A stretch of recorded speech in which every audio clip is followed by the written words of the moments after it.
Xin giới thiệu với cả nhà cái máy khoan cần model là TBR-1230. Thì cái model máy khoan cần này chúng ta thấy khả năng khoan á, tức là cái đường kính khoan được là tối đa là 42 ly và taro tối đa là M25. Và cái hành trình mà ra vào cái đầu khoan á, là được 880 mm. Tức là cái hành trình ra vào chúng ta thấy như cái mũi tên được 880 mm. Và cái hành trình mà lên xuống của cái cần á, thì cái hành trình lên xuống của cần là được 620 mm.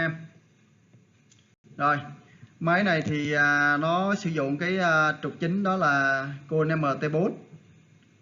Trục chính của nó côn số 4 nhé. Rồi, và cái đường kính trụ á, đường kính của cái trụ là 300 mm. Hành trình của trục chính là 270.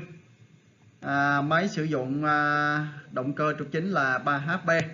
Và cái trọng lượng của máy, trọng lượng net là 2100 kg. Đó là về cơ bản của cái máy khoan cần này là như vậy. Chúng ta thấy cái model TBR-1230 thì nó có một số cái thông số cơ bản như vậy. Ngoài ra thì nó còn có một số cái thông số chúng ta xem thêm.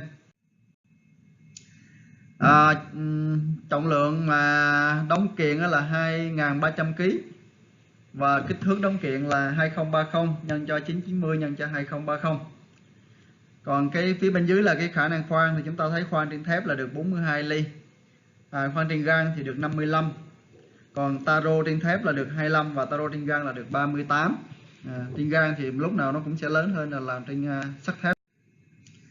Phụ kiện chuẩn theo máy này thì nó gồm có cái bàn làm việc, hộp dụng cụ, bộ làm mát, đèn làm việc, áo côn số 43, 32 và đuôi côn số 4, số 3.